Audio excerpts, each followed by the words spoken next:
Yeah, but I don't hear them. It's a recording. Hi, Betty. We haven't officially started yet. Oh, okay. Thank you. Here you go. Momentarily.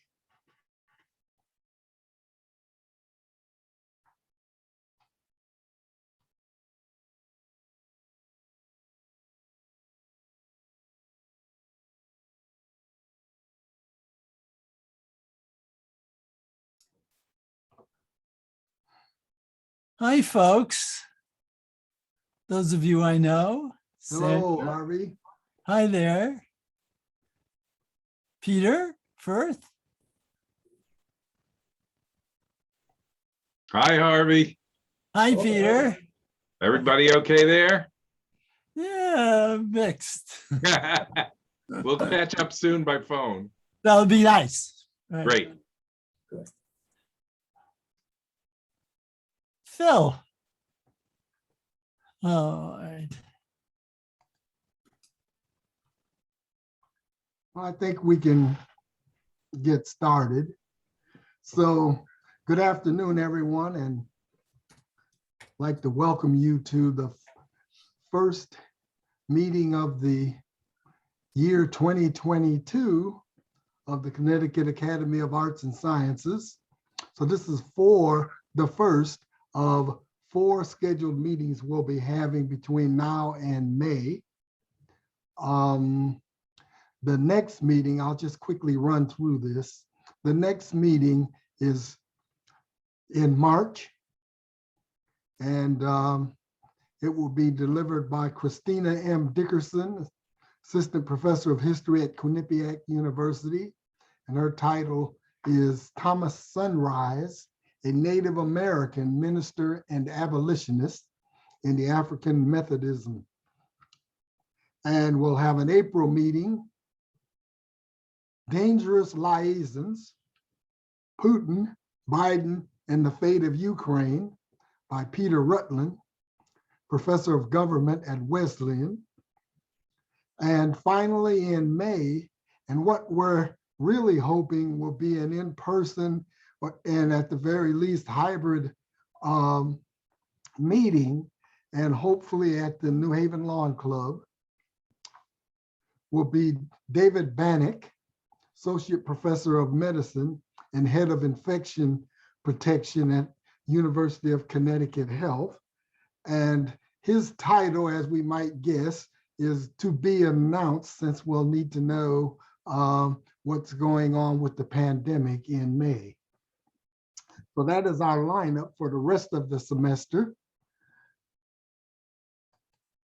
What I'd like to do at this time is turn the meeting over to our esteemed colleague, David Pettigrew, Professor of Philosophy at Southern Connecticut State University, who will be our host for the evening. So David, take over, please. Thank you, Jerry. Let me just double check the sound. Meaning, someone let me know if the sound is okay on your end. Sounds good here. Sounds good. Sounds good there. Good. So thank you for the kind introduction. Welcome to meeting number 1490 of the Connecticut Academy of Arts and Sciences.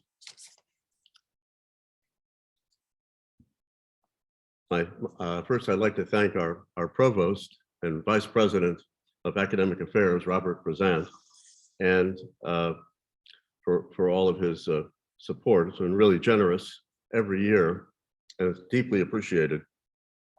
And to Marianne Boyan, Administrative Assistant in Academic Affairs, for all the complicated communications, publicity, and refreshments.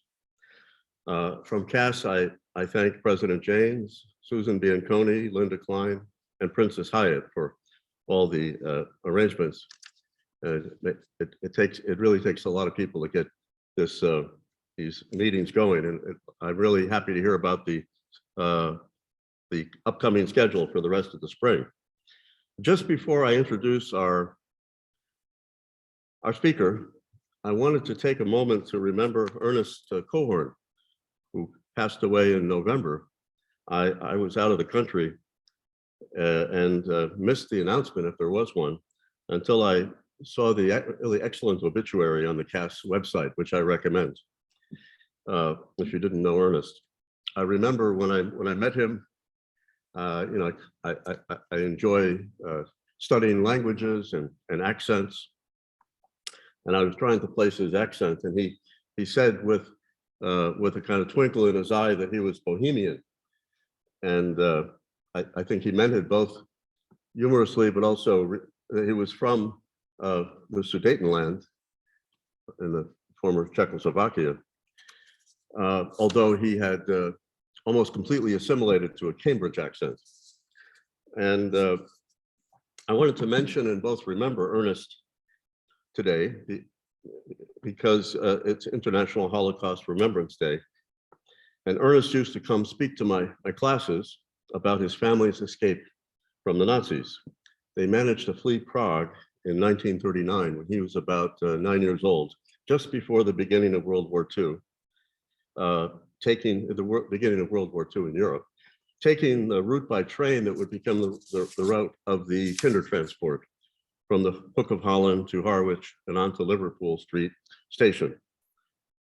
So he had a remarkable life. He used to come and talk to my students about his memory of those times and about how his little brother played soccer with the German soldiers who were occupying Prague because he was about 4 years old and fearless. Whereas Ernest was not fearless, and he was caught after curfew, and he remembered being reprimanded. He was wearing a Jewish star on his lapel, and he remembers hearing Hitler on the radio and other details. His little brother losing a shoe, transiting on the trains, and also his little brother insisted he was not going to learn any more languages when he arrived in England. He had learned, they were German speaking, and learned Czech, and then arrived in England. So I was just going to mention that, as you probably know, he became a noted surgeon at Yale, and with great distinction, he brought ultrasound to New Haven, training the first of generations to come. And they said, if you train us in ultrasound, you can do whatever you want in the medical school. He served as president of CAS for quite a few years. And under his tutelage, I became a CAS vice president of council. And I guess it's always the little things. He introduced these CAS pins we wear, which I remember, and popularized those for new members. So I'm wearing that tonight, both for CAS and for Ernest. So many other memories, of course, come to mind, and hopefully we'll have a program in Ernest's honor in the not too distant future. So tonight our lecture will be given by Charles Baraw, better known to us here as Chuck, who is an associate professor in the English department at Southern Connecticut State University. He was the 2019 Board of Regents Teaching Award recipient and 2018 J. Philip Smith Outstanding Teacher Award recipient and president of the Nathaniel, and he's currently president of the Nathaniel Hawthorne Society. Chuck taught previously at Wesleyan, Yale, and Vermont Community College. At Southern, he teaches a wide range of courses from American literature through history to comics and the American experience, and core courses in the English major. Recent publications on Hawthorne appear in the Canadian Review of American Studies, Literary Imagination, and a collection on transatlantic author love in the 19th century. Along with his colleague Andrew Smith, he co-authored a chapter on critical animal studies and comics. Can we be part of the pride, reading animals through comics in the undergraduate classroom? His essay, William Wells Brown, 3 Years in Europe and Fugitive Tourism, won the 2012 Darwin T. Turner Award for the year's best essay in the African American Review. So his talk today will revisit that work and pick up where it left off. So his lecture this evening is titled, William Wells Brown and Fugitive Authorship, the story of a 19th century anti-slavery literary career.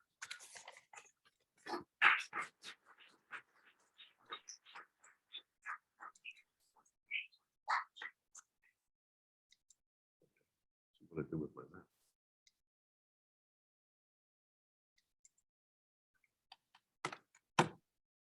Yeah, go ahead.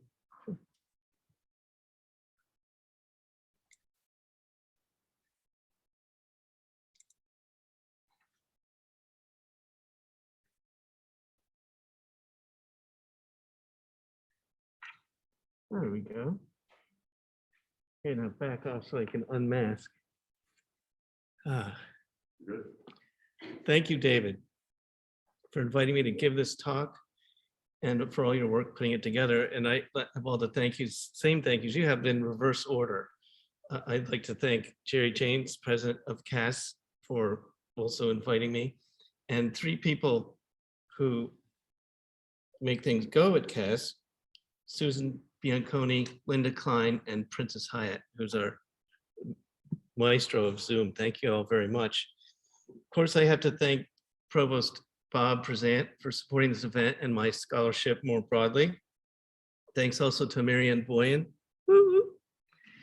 She keeps things going with humor and good cheer. I'm honored to be here tonight and appreciate all of you, all of you have done to make it possible. Next, I want to amend the title I gave David a month ago by adding two terms central to my work on Brown: fugitive tourism and the fugitive aesthetic. I follow the pioneering Brown scholar John Ernest in using fugitive to denote the literary, cultural, and political activism undertaken by Brown and other fugitive slaves, whether they were literally on the run or figuratively resisting the myriad efforts to contain them in their voices of opposition. Thus, fugitive cultural work continued long after emancipation and may be said to continue today. By fugitive tourism, I mean Brown's adaptation and revision of 19th century conventions of travel to expand the available range of anti-slavery discourse. My second term, the fugitive aesthetic, points to Brown's persistent experiments in form, style, and genre.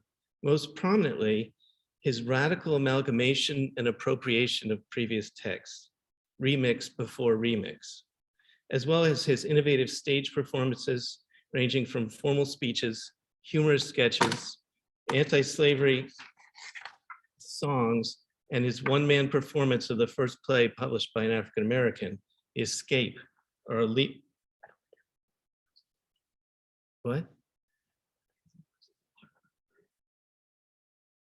So I was just checking to see if everyone can see your presentation. And I think right now we're seeing like half a screen. If you want to stop the share and then share it again, because I don't think all of us are seeing it right now. You're right. We're only seeing a portion of the screen.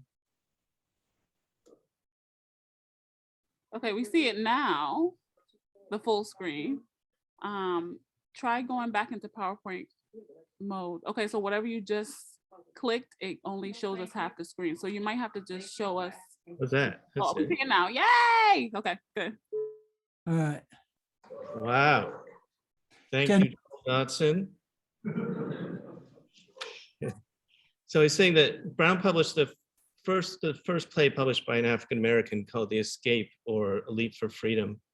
In the second part of this talk, I'll look closely at two passages that illustrate these concepts of fugitive tourism and fugitive aesthetic, passages from Brown's 1852 book of travel writing, 3 Years in Europe, his first explicitly literary publication. This book, as Brown's earliest biographer, his daughter Josephine, says, quote, brought the fugitive prominently before the public and gave him a position among literary men never before enjoyed by any colored American. A central premise of my scholarship on Brown is that this claim is true. Something, oh, you got an email, David. Something changed in Brown's career in his approach to anti-slavery discourse when he saw the favorable reviews of this travelogue. After several years of success as an anti-slavery lecturer and author of popular slave narrative, Brown now came to see himself as a literary professional, or as Josephine writes, perhaps with her father's help, quote, "Thus the fugitive slave slowly worked his way up into English literary society."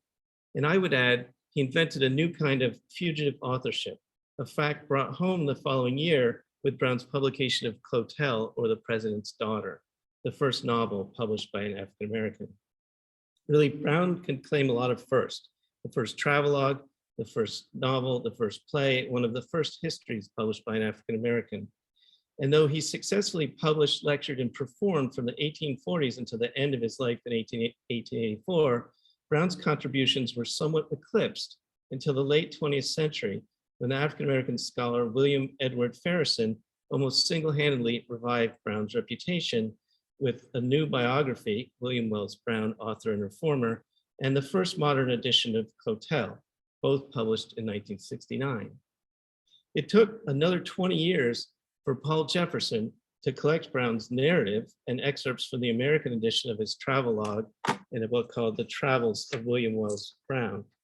Since then, many outstanding scholars of African-American literature and culture, Anne DeSille, Paul Gilroy, Daphne Brooks, too many to name, inspired a revival of interest in Brown that peaked with the 2014 publication of Ezra Greenspan's accessible biography, William Wells Brown, An American Life. I really recommend this biography. It's readable, accessible, it's outstanding, and there's a great audible audio edition too, so you can listen instead of reading. Today, there are 3 trade editions of Clotel in print and an outstanding version of the play, The Escape.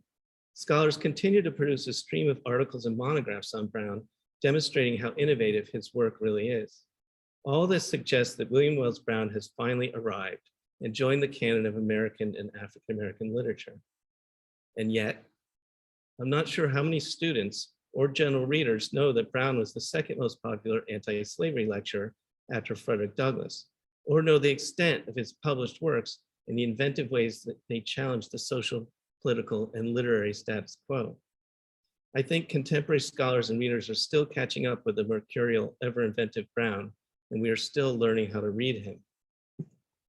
This is what has motivated me to keep working on Brown for so many years. I started with the unique arc of his career and how interestingly it complicated an established paradigm for white American authors, many of whom published various forms of travel writing before they published novels. As William Dean Howells once quipped, quote, "We were travelers before we were novelers." I hope Paul Petrie got that one. This was literally true for Brown, who experienced more kinds of mobility, involuntary, fugitive, professional, touristic, than any of his white contemporaries. This led me to approach Brown's literary career in terms of fugitive tourism, and to read his works, no matter the genre, with the kind of attention to literary technique we habitually bestow on canonical authors.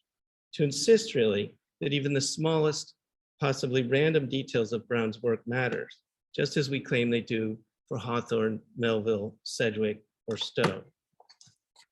That attention led in turn to the idea of the fugitive aesthetic, a concept I'm still working out, like many of my fellow students of Brown.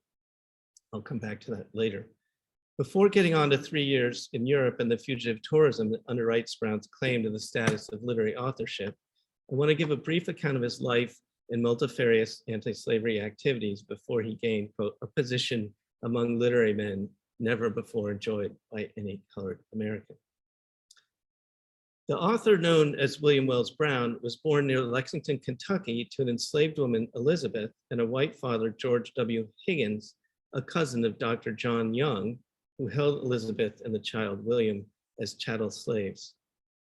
Dr. Young later renamed the boy Sandy, or Sanford, a favor Brown was quick to undo when he escaped from slavery in 1834 after 2 earlier unsuccessful attempts.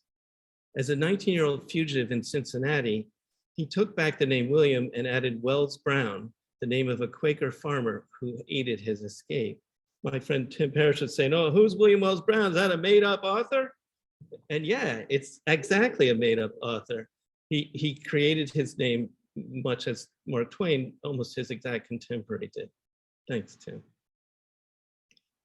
For the next 10 years, William Wells Brown lived in Buffalo, working on steamboats and helping dozens of fugitive slaves escape to Canada. During these years, he became active in the Negro Convention movement, founded a temperance society, and became a paid lecturer for the newly formed Western New York Anti-Slavery Society. He was so successful as a lecturer that in 1847, he moved to Boston to work for both William Lloyd Garrison's American Anti-Slavery Society and the Massachusetts Anti-Slavery Society. His timing in doing this was really good because Frederick Douglass had recently split with Garrison and left to start the North Star in Rochester. Brown soon became the most popular lecturer for both Boston-based anti-slavery societies. And like Douglass, he published a best-selling autobiography. Whoa.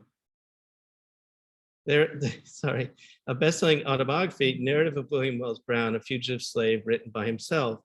This image here, he had this etching done at his own expense, and I'll talk about that in a minute. And he reused this in almost all of his later publications until he updated the image with an even more sort of fancy frock coat and clothing in later editions. Brown's narrative sold 8,000 copies in 18 months, and he approached fugitive authorship with an entrepreneurial acumen that would be the envy of many contemporary authors. When the first edition sold out, Brown took over publication, added new material, and commissioned 3 engraved illustrations that he used again and again in his publications. Oops. Next slide. More importantly, Brown owned the stereotype plates and contracted with printers for each printing. He would continue to self-publish throughout his life. In contrast, when Hawthorne's second collection, Mosses from an Old Manse, was published that same year, he couldn't afford the rent on the titular Old Manse that Ralph Waldo Emerson's family owned. Oh, thank you, great. I'll talk about these images in a moment. As Brown's professional star continued to rise, he began to look for a way to follow the path blazed by other Black anti-slavery lecturers, including Douglass, and to travel to Britain for a lecture tour. This would have the added benefit of allowing him to get British copyright on his book, The Narrative, which is really important, obviously, to making money from the book. Brown and his allies soon found an occasion and financial support to make this happen. In 1849, he was named a delegate to the International Peace Congress in Paris. A local history side note, Connecticut's Elihu Burritt, organizer of the 1848 Peace Conference in Brussels, is one of Brown's chief sponsors. Today, the main library at Central Connecticut State University bears his name. Now, I'll pause for a second to talk about these images.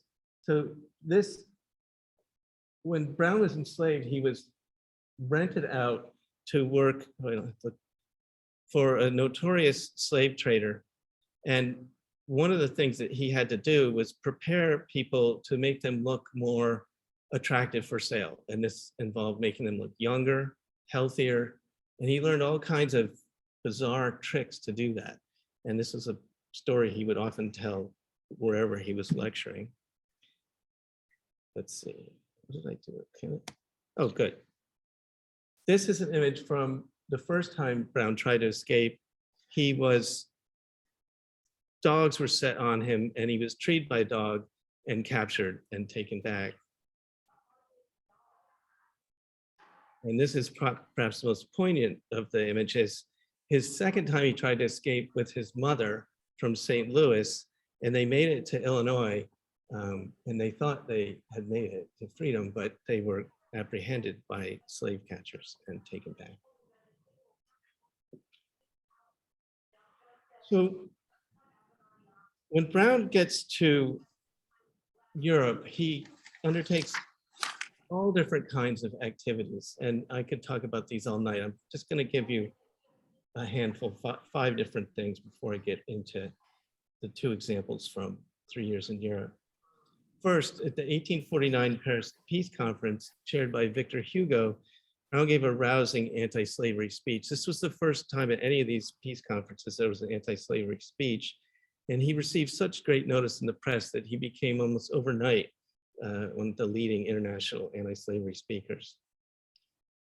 Second, he lectured all over Europe and starting the fall of 1849, 1850, singing songs from his 1847 collection, The Anti-Slavery Harp, telling humorous anecdotes from the narrative and presenting formal speeches. He was known for this innovative mix of approaches that he did during his talks and made him very popular. In the summer of 1850, the lecture tour didn't go all year. So when the lecture tour was over, he had to figure out things to do and ways to make income, basically. Brown commissioned paintings and wrote the narrative for one of the first anti-slavery panoramas. His fellow fugitive slave, William Box Brown, was exhibiting one in Boston at the time and brought it to London in May 1851. But in the summer of 1850, Brown charged admission for tickets. He may have narrated the scenes and sold copies of the catalog, a little booklet with the title that I love. I'll read the whole thing. A description of William Wells Brown's original panoramic views of the scenes in the life of an American slave, from his birth in slavery to his death, this is the part I love, or his escape to his first home of freedom on British soil. So it ended with a rousing sort of pro-British scene at the shore of Niagara Falls on the Canadian side. In December of 1850, Brown got involved in events that I found really fascinating. He brought William and Ellen Craft to join him on the lecture stage. He had been the Crafts' promoter and mentor and friend since their dramatic escape in December 1848, when Ellen disguised herself, disguised herself as a white man and injured so that he couldn't write. He wore a sling on his or her arm, and her husband William posed as her slave. So the three of them performed on stage and were a sensation, sometimes a bit of a scandal, when Ellen appeared in the unladylike space of the stage. Brown had to be really careful how he presented her. And even among his allies, there was a lot of sort of scuttlebutt about whether it was appropriate or not, and he insisted it was. Brown was adept at staging scenes in political theater, and in July 1851, he and the Crafts, along with a group of white British anti-slavery activists, promenaded at the Crystal Palace, paired conspicuously in interracial couples. Their purpose was to infuriate the many slave-owning and slavery-supporting American tourists visiting the world's exhibition. After making themselves as prominent as possible, they staged an intervention at the most famous American exhibit, Hiram Power's sculpture, The Greek Slave. One version of this resides at the Yale Art Gallery. William Farmer, an anti-slavery journalist, and described the scene for the Liberator. This is all Farmer. William Wells Brown took Punch's Virginia slave and deposited it within the enclosure by the Greek slave, saying audibly, "As an American fugitive slave, I place this Virginia slave by the side of the Greek slave as its most fitting companion." Not a word of reply or remonstrance from Yankee or Southerner. We had not, however, proceeded many steps from the place before the Virginia slave was removed. So this action went the equivalent of viral. It was picked up in all different papers and became really kind of an event. And you can see here the Hiram Powers for Greek slave, I almost got them reversed, and the Punch cartoon on the other side.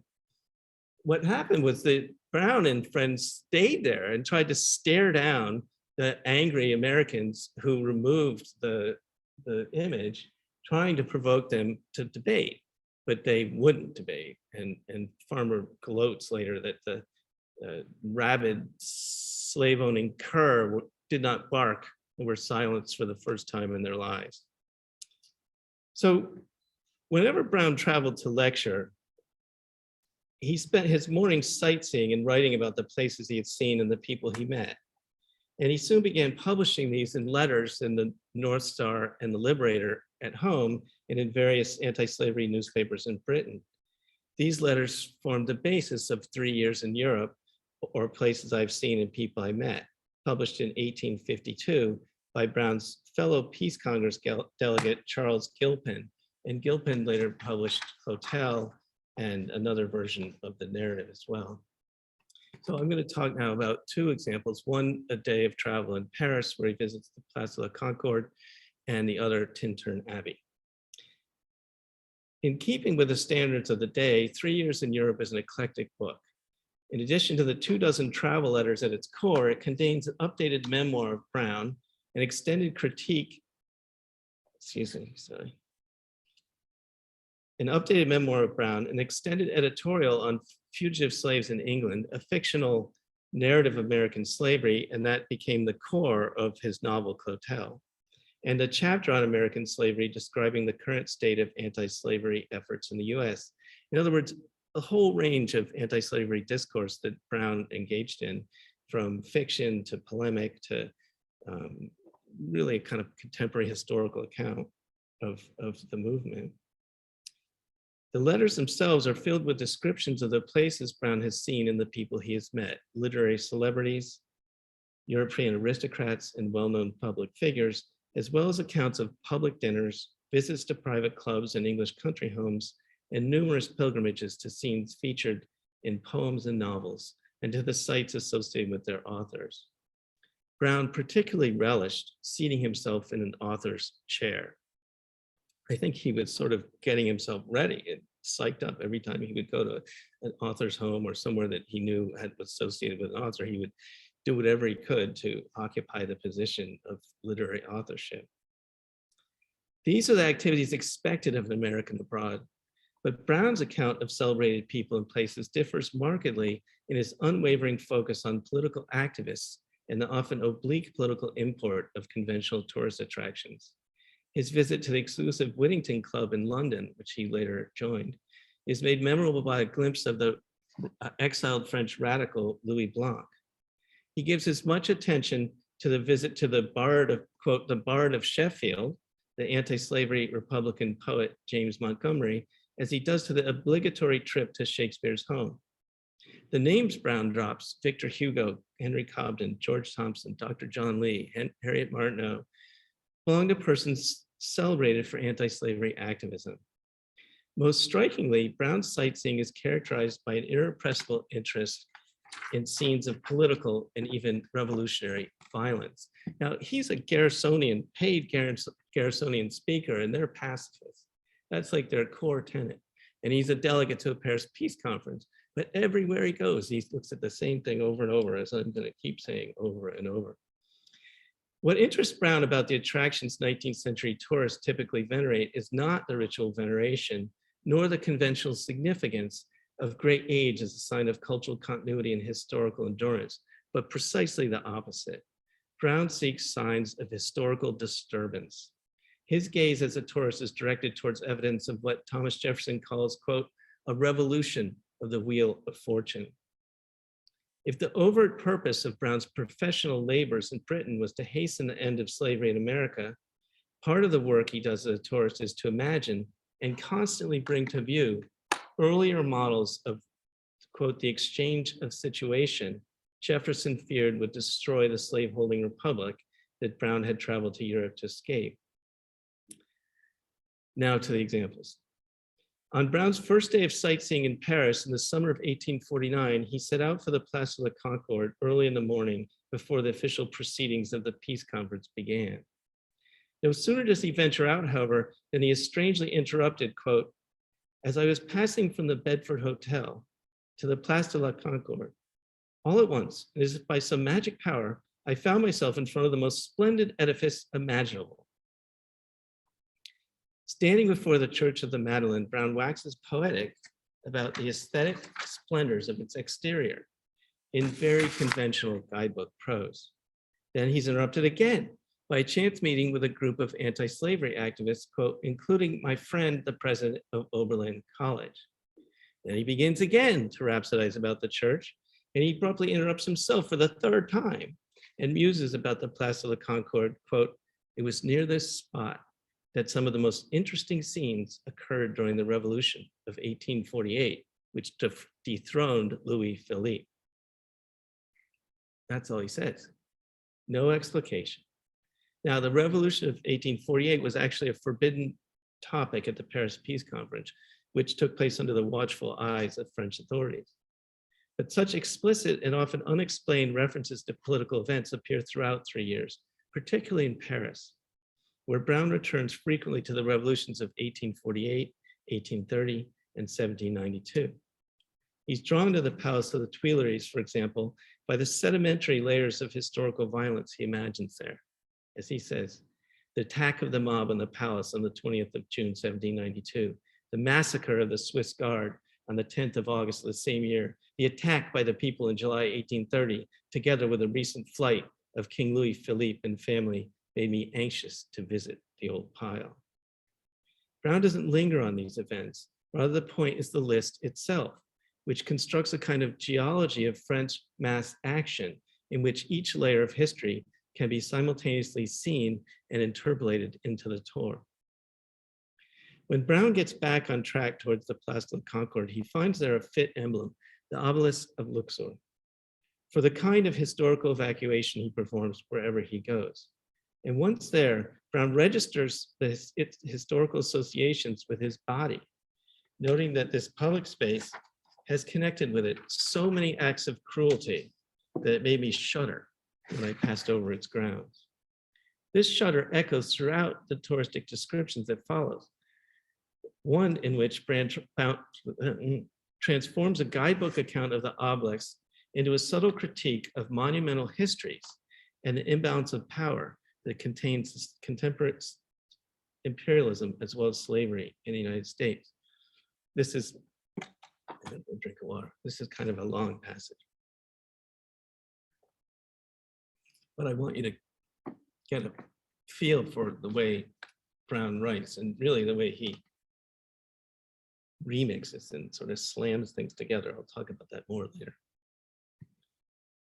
As if to take from one's mind the old associations of this place, the French have erected on it, or rather given a place to, the celebrated obelisk of Luxor, which now is the chief attraction on the grounds.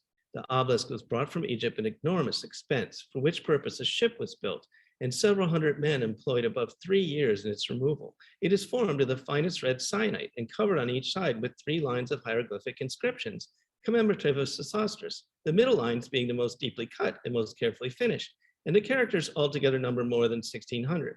The obelisk is of a single stone, is 72 feet in height, weighs 500,000 pounds, and stands on a block of granite that weighs 250,000 pounds. He who can read Latin will see that the monument tells its own story, but to me, its characters were all blank. It would be tedious, I know it is tedious, to follow the history of this old and venerated stone, which is taken from the quarry 1,550 years before the birth of Christ, placed in Thebes, its removal, the journey to the Nile and down the Nile, thence to Cherbourg, and lastly its arrival in Paris on the 23rd of December, 1833, just 1 year before I escaped from slavery. The obelisk was raised on the spot where it now stands on the 25th of October, 1836, in the presence of Louis Philippe and amid the greetings of 160,000 persons. At first glance, this passage reads like a crib from a guidebook. Seemingly random facts collide in an absurd jumble of material details. What does it matter which figures are most deeply cut or how much the base weighs? If this monument, quote, tells its own story in Latin, Brown is telling a different story, one in which a revolutionary national history is displaced by the really ancient history of Egypt, a temporal inversion that points to the escapist aspect of tourism through which celebrated sites become distractions that can erase local historical memory. But I don't think Brown is indicting tourism here. His critique is directed instead at the distorting and dehistoricizing efforts of the French state, which despite the extraordinary expenditure of effort that Brown carefully enumerates, did not erect, i.e. create the obelisk, but has merely, quote, given it a place in an attempt to displace the old associations of revolutionary violence that haunt the Place de la Concorde, once named Place de la Révolution, of course.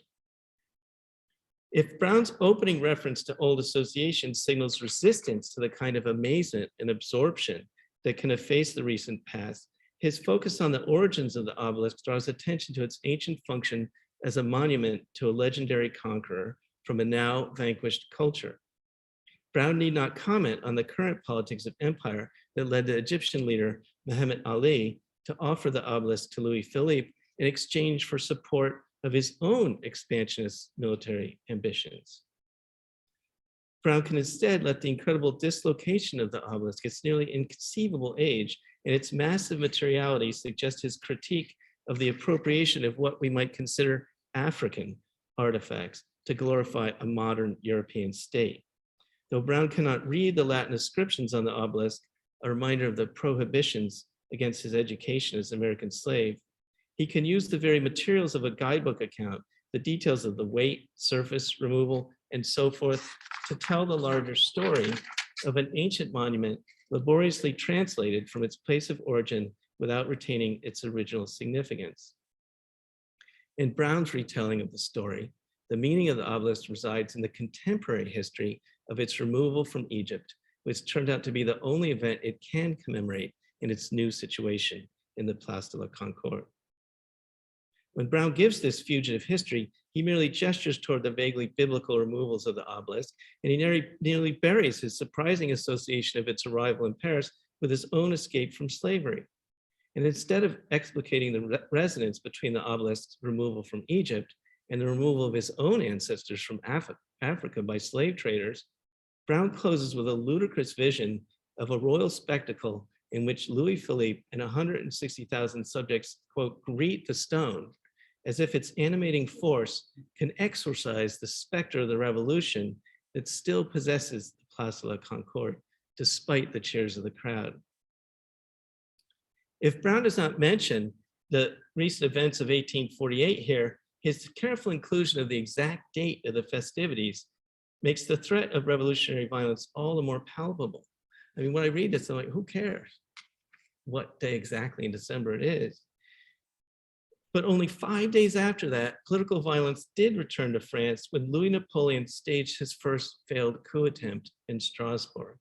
So 5 days after this spectacle of 160,000 people celebrating Louis Philippe is the first attempt to violently end his regime. Brown, without a new paragraph, without stopping, turns wryly to a different historical observation. Quote, having missed my dinner, I crossed over to the Palais Royal to a dining saloon and can assure you that a better dinner may be had there for 5 francs than can be got in New York for twice that sum. And especially if the person who wants the dinner is a colored man. Rather than explicate his previous allusions to European imperialism, the slave trade, and his own flight from slavery, Brown burlesques conventional forms of travel writing in which search for a fine meal sometimes appears as the central object of travel. His willful confusion of such pragmatic details with the venerable objects and historical sites he visits mocks both the extreme hybridity of travel writing and the callousness of many travelers who fail to distinguish between the significant and the banal. But alongside Brown's humor, a fundamental political point remains. Only abroad can he enjoy the most basic civil liberty, free access to public space, necessary for all tourism, as well as for his own emerging literary career.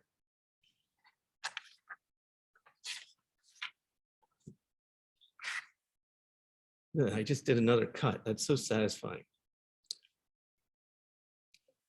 One purpose of my deep focus on Brown's early travel writing is to extend backward the genealogy of what John Ernest calls Brown's, quote, liberation historiography. Ernest, Russ Castronova, and other scholars have shown convincingly that Brown's popular history books, these include The Black Man, His Antecedents, His Genius, and His Achievements, published in 1863, The Negro and the American Rebellion, His Heroism and His Fidelity, 1867. And I think that's the first military history of African Americans. And The Rising Sun, or the Antecedents and Advancements of the Colored Race, 1873. All these disturb prevailing monumental histories in their form and content, and self-consciously rewrite an inclusive and sometimes Afrocentric American history. Brown's various efforts to historicize and politicize dominant narratives and literary forms, such as the popular romance and the marriage plot, is one of the predominant lines of scholarly conversation about Brown. So one thing people continue to talk about is this liberation historiography, the ways he does history, mostly in his explicitly historical works. Another line of scholarly conversation has to do with what I call Brown's fugitive aesthetic, his technique of borrowing, appropriating, and remixing previously published works, including his own. In the classroom, we would call this plagiarism. Some did call it that at the time, but scholars continue to call it many other things. John Ernest describes Brown as, quote, a cultural editor who reveals the quote, meaningful incoherence of the national text. Anne Ducille memorably describes Brown's technique as, quote, literary cross-dressing and back-talking, which produces a kind of unreal estate, a textual space that blends the real and romance. Robert Levine, in his wonderful introduction to the Bedford edition of Clotel, which is my favorite edition, points to a Latin root of plagiary as, quote, a kidnapper, a seducer, or, quote, one who abducts the child or slave of another. Brown, Levine quips, quote, steals the text of a culture that steals Black bodies. Now that makes Brown a kind of good pirate or a Black Robin Hood, fugitive aesthetic indeed. Levine also quite usefully points to modernist and postmodernist techniques of pastiche, borrowing and imitation from other works, and bricolage, assembling found texts into something new. But whatever we call Brown's fugitive borrowings, there are many of them, very many of them. When I wrote that Brown's description of the obelisk of Luxor, quote, reads like a crib from a guidebook, I did not know that it is. I developed this reading before Jeffrey Sanborn published his game-changing book, Plagiarama, William Wells Brown and the Aesthetic of Attractions, in which Sanborn uses newly available digital resources, Google Books and others, to find hundreds of examples of Brown's borrowings. He finds, among many other things, that 1/3 of the novel Clotel is borrowed without citation. Brown does cite some of his borrowings at the end, but not 1/3 of the text. I'd love to talk about Clotel the rest of the evening, but that will have to be another time. Tonight, I want to end by illustrating my own practice of what Daniel Hack calls close reading at a distance. Distance here implies the historical and transatlantic scope of Brown's borrowings. Close reading suggests not only close attention to Brown's text, but equally close attention to the source text, to where they came from and what they were doing there, and to Brown's alterations and recontextualizations. These questions lead me to speculate about why Brown noticed a borrowed passage and about what happens when it's lifted and transposed. What, in short, might these vestigial hauntings, these silent undertones bring to Brown's new work? We're almost there, so 7th inning stretch.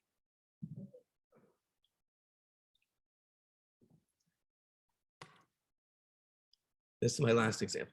In Brown's account of his visit to Tintern Abbey in May 1850, this is letter 12 in 3 years, he borrows from 3 or probably 4 different sources in a mashed up, undifferentiated paragraph of 193 words. I'm sure we've all read student work that is close to this, but this is in William Wells Brown's first literary masterpiece. In that compressed space, he creates a pastiche of varying tones, ranging from picturesque landscape prose to the historical sublime conventionally evoked by visitors to ruins. But alongside and within these aesthetic registers, one of Brown's kidnapped texts brings an unspoken reference that I think of as a fugitive allusion. So I guess I have another fugitive word to add to my list. Silent, mostly invisible, but distinctly political. My goal in looking at this scene is to try to hear the syncopation of the aesthetic and the political that Brown plays throughout his newly arranged text. First, Brown describes how he, quote, mounted a horse for the first time in 10 years to ride to Tintern Abbey. He recounts the beauty of this scene in high poetic prose borrowed from the most famous American travel writer, N.P. Willis, to whose work 3 Years was favorably compared by the British press. The British loved sort of knocking N.P. Willis, who was quite popular and famous, and trying to elevate Brown. So he must have really gotten a chuckle. He was, well, stealing N.P. Willis's work to put it in his own. Oh yeah, I'll get there in a second. Notably, Brown makes no mention of Wordsworth or his famous poem, as we might expect from a literary tourist in 1850. Brown does not seem to be interested in the awe-inspiring effects the scene conventionally produces, nor is he focused on the experience of the individual self. Instead, as Sanborn discovered, Brown appropriates a stirring invocation from Thomas Brettle's Guide to the Isle of Wight. Now, I'm not very good at geography, but Tintern Abbey and the Isle of Wight, well, one's an island.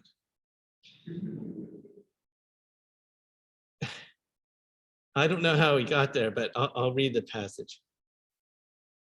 In fact, I don't expect you to be able to read this, but what I've done is that the different borrowings are color coded. And if you can see that, you get some sense of where I'm about to go with all this.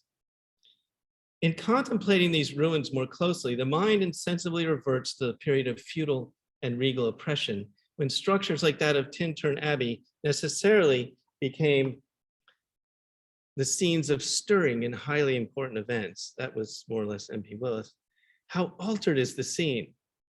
Where were formerly magnificence and splendor, the glittering array of priestly prowess, the crowded halls of haughty bigots, and the prison of religious offenders, there's now but a heap of moldering ruins. The oppressed and the oppressor have long since lain down together in the peaceful grave. The sound of the turning of the wheel of fortune is nearly audible here. This scene's all about the recursivity of history, as Martha Schoolman puts it in her reading of the passage. And it chimes perfectly with previous examples of the leveling effects of historical violence. But it's worth looking more closely at Brown's alterations in the passage. His changes are the red words, if you can see that. His substitution of priestly for the original military prowess, crowded halls for courts, and haughty bigots for nobles suppresses any overt references to the original Carisbrooke Castle on the Isle of Wight. His choice of halls of haughty bigots sounds a slightly modern, potentially anti-slavery note, as if he's evoking plantations or the halls of government and power where people, well, not long before, passed the Fugitive Slave Act that made it impossible for him to go home. But more tellingly, his insertion of the oppressed and the oppressor evokes his familiar interest in the overthrow by time or violence of a dominant status quo. These changes are even more resonant when compared to the original context of the passage. As Thomas Brettell notes, just after this passage appears in his guidebook, Carisbrooke Castle was successfully a Briton, then Roman, then West Saxon, then Norman military site. Centuries before, it served as the prison for the dethroned Charles I, not long before his execution. It's impossible to say whether Brown imagined any of his readers hearing the echoes of this fugitive illusion, but it seems to me Brown might be enjoying an inside joke. I mean, how many modernists and postmodernist authors do that and they get away with it? He's displaced Wordsworth's revolution in feeling and aesthetics with its emphasis on individual affect and associations, with a gesture toward the beheading of the King of England and 1,000 years of political upheaval preceding that comparatively modern event. So like in the previous example where he's both talking about really contemporary politics, 1848, and then back to 1792, and all the way back to Egypt, he's sort of silently doing a similar thing here where he brings in these associations. We can talk about what it means to bring them in if you don't know they're there. But it goes all the way back through layers and layers of history, at least in his original selection of the passage. I like to think I can hear Brown continuing to chuckle as he puts together the rest of this scene, which proceeds through a series of radical juxtaposition from the somber moral of his story, the oppressed and the oppressor together in the grave, to more descriptive guidebook prose that starts an abrupt shift of perspective, subject, and tone. Listen how jarring it is. Start back a little. The oppressed and the oppressor have long since lain down together in the peaceful grave. The ruin, generally speaking, is unusually perfect, and the sculpture is still beautifully sharp. The outward walls are nearly entire and are thickly clad with ivy. Many of the windows are also in a good state of preservation, but the roof has long since fallen in. I mean, this is a guy who apparently had a masterful singing voice, collected music, performed his one-man play, did all the voices of everyone, of every gender and every race. And I can't believe he can't pick up the changes here, that he doesn't have the ear for it. So I gotta feel that something is happening here that is supposed to happen. Finally, Brown shifts to the kind of effusion we might expect from a picturesque tourist. The feathered songsters were fluttering about and pouring forth their artless lays as a tribute of joy, while the lowing of the herds, the bleating of the flocks, and the hum of bees upon the farm nearby all burst upon the ear and gave the scene a picturesque sublimity that can be easier imagined than described. Sanborn doesn't list a source for this, but I looked and looked and looked and found something, I think, in A Sabbath Village by John Hinkle from an 1830 Christian gift book. But strikingly, Brown himself inserts the aesthetic jargon picturesque sublimity, whatever that might be, before turning with a rare explicit citation to another writer, a citation that I think explicitly invites the return of the oppressed threat of conquest and uprising. This is it. At the end of letter 12, Brown writes, most assuredly, Shakespeare had such ruins in view when he exclaimed, the cloud-capped towers, the gorgeous palaces, the solemn temples, the great globe itself, yea, all which it inherits shall dissolve, and like the baseless fabric of a vision, leave not a wreck behind. As Brown's readers were likely to know, this is not Shakespeare viewing ruins, but Prospero, who is angered by Ariel interrupting the wedding mask he conjured for Miranda and Ferdinand with a reminder that Caliban and his co-conspirators approach. So to go back and sum up this passage, Brown begins his account with a visit to Tintern Abbey with a proto-modern use of illusion, so elusive or fugitive that only the artist may hear the hint of revolutionary violence. He punctuates this account with repeated moments of aesthetic appreciation. Then he coyly presents this citation of Shakespeare as a culminating example of the picturesque sublime. I'd argue instead that the real import of Brown's citation is something more akin to 20th century readings of The Tempest, for we have to remember that Caliban is plotting a violent overthrow of the European tyrant who usurped his native island, perhaps anticipating the more successful Haitian Revolution Brown will lecture about in 1855. From the Place de la Concorde and the Temple of Luxor, the ruins of Tintern Abbey and Carisbrooke Castle to Prospero's Island and beyond, William Wells Brown has his ear attuned to the turning of the wheel, to power overturned, to disruptions of the status quo. This is the career of fugitive authorship he will pursue throughout his life. Thank you.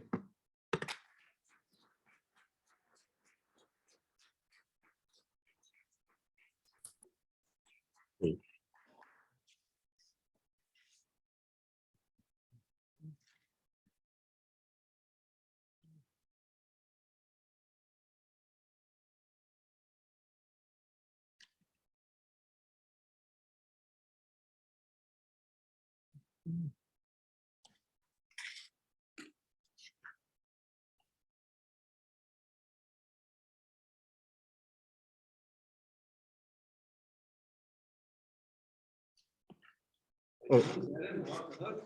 Huh? Oh, I'd like to thank Chuck for this really interesting, thought-provoking lecture. Now we have questions.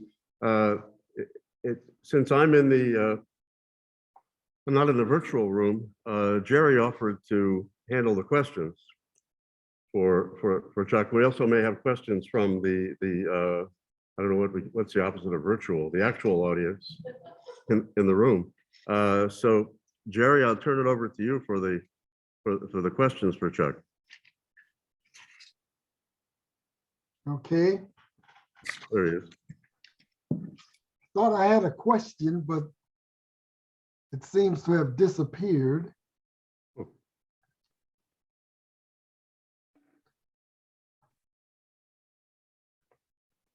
Should we I was take, wondering what you thought, more particularly Brown's fugitive status was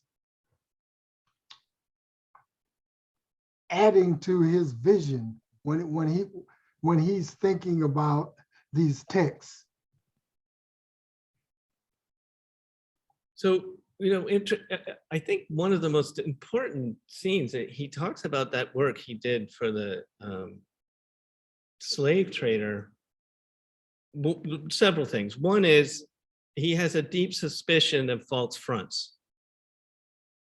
And he could gain that in a lot of different places, but he writes very eloquently of the sort of nefarious tricks he did in that work in preparing people for the slave market. So I always have that in my mind, that he's a very acute observer, and he knows, I don't know if I say this word, chicanery, right? He knows the sleazy stuff people do. So I think that's one thing. And the other is he experienced the turns of the wheel. I mean, I can't remember exactly what age he was when he first tried to escape, 16 or 17. I mean, at each time it was, the consequences were horrible and terrifying.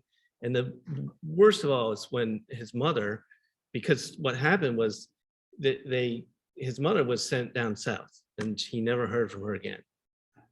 And previous to that, so the thing is that Brown's father acknowledged his paternity, and he had his cousin, Dr. Young, promised he would never sell William. And of course, his cousin broke that promise.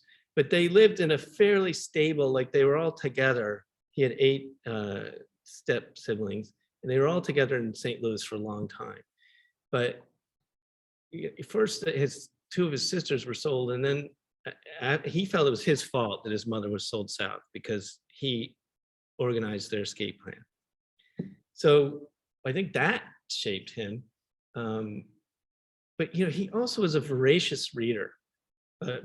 He writes all the time about his reading.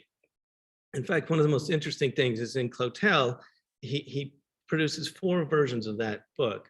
And the first one in 1853 in England, but the second in 1860 was serialized in the Anglo-African weekly newspaper in Boston. And he adds to that this honeymoon tour where the hero and heroine escape to Europe and they go and visit all these literary sites. There's all this literary tourism, and that's like, and weirdly, it leads to the liberation of well, it's a complicated plot, but it turns out that the woman meets her father, who is a slave owner, and he's so moved as they visit all these literary tourist sites that she's able to convince him to free all his slaves at home.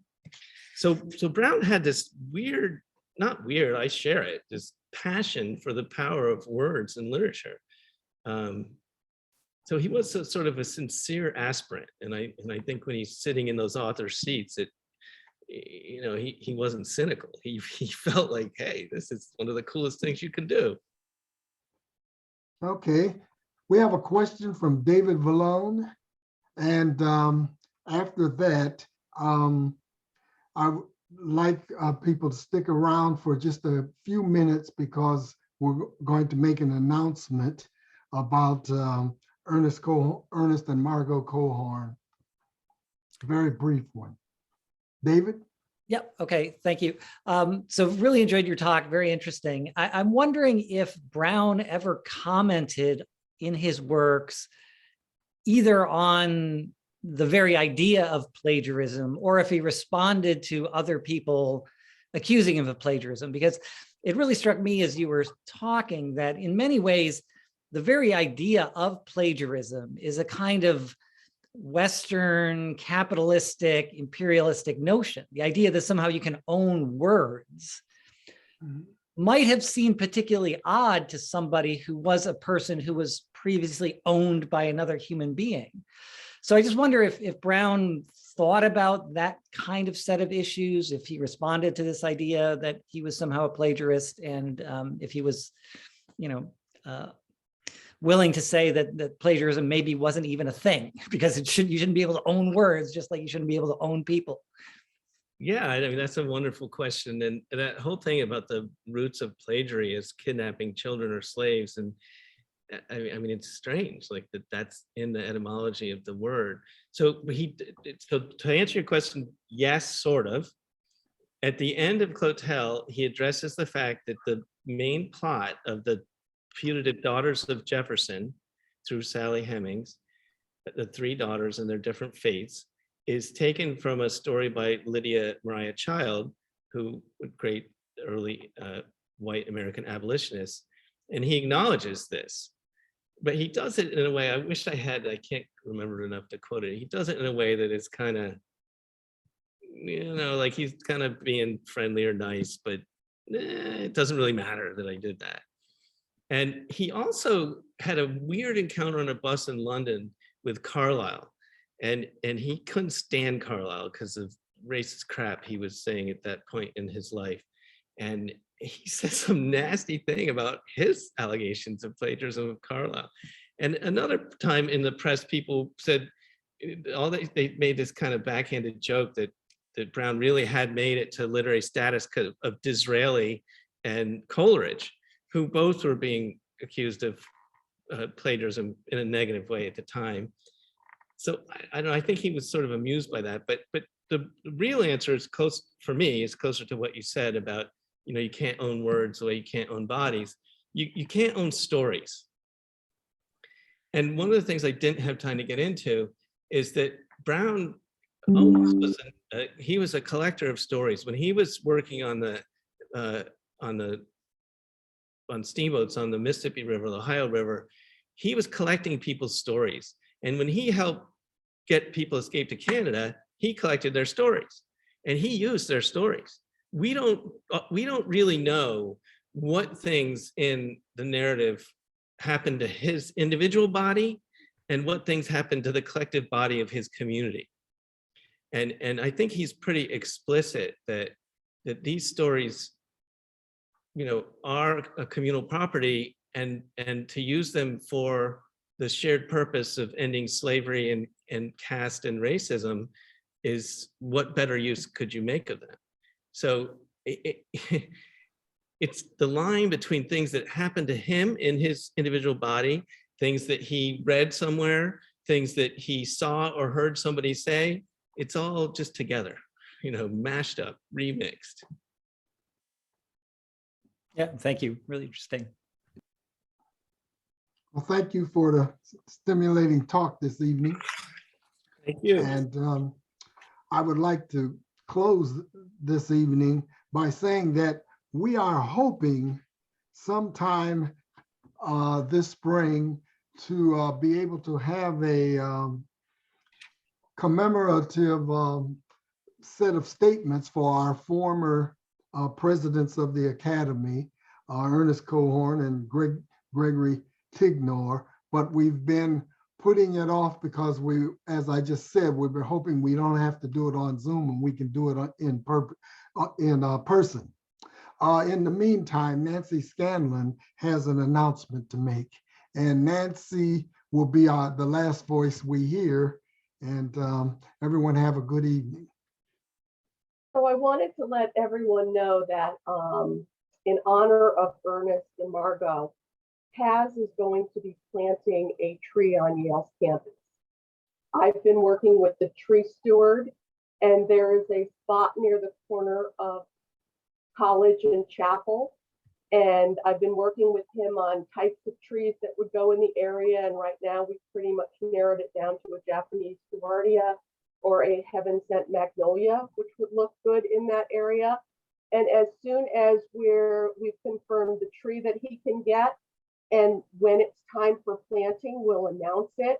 And anybody that would like to come to the planting ceremony is welcome, but the tree is going to be in honor of all the great work that Ernest and Margot have done at the university as well as for CAF.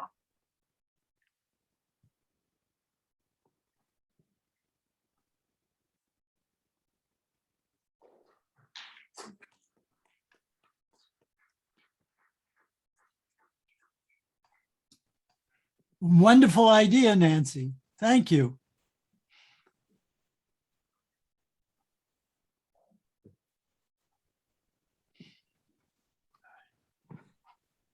I will leave you with one far out thought.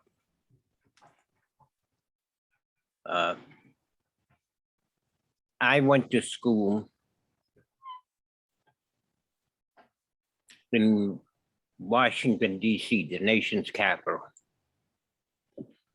in segregated schools back in the dark ages.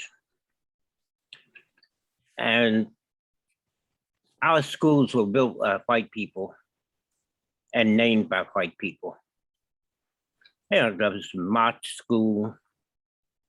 There was one Benjamin Banneker. But I went to Brown Junior High.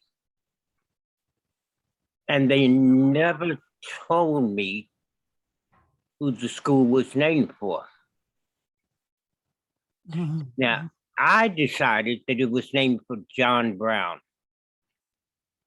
But I don't think those white folks were naming my school for John Brown. I don't think so. I never knew. So I'll toss out this wild thought. Could my school have been, could it have been named for the gentleman who is the subject of our talk today? That's Yeah. a wild thought. Yes, absolutely. There is at least one high school named after William Wells Brown, and I can't remember where it is. So it's very possible that that is. I hope it's true. That would be wonderful. We'll never know because the school has been torn down. Oh. Oh boy. Well, maybe we can have another school renamed after William Wells Brown. Thomas Jefferson High. Better put my mask back on.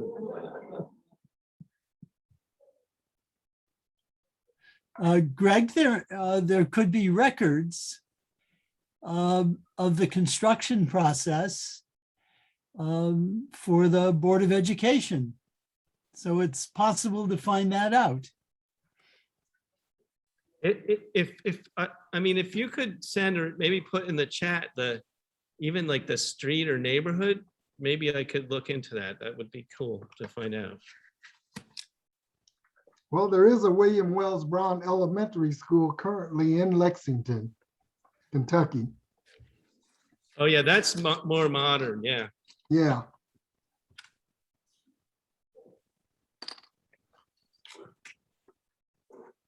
Thank you so much for your talk tonight, Chuck. Thank you. So Chuck, thank you for the talk tonight, and we'll see everyone next time.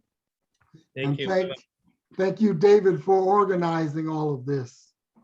Thank you. Thank you, everyone, for attending. And we'll see you at the next meeting of CAS. Thanks to everyone here at Southern. Good turnout.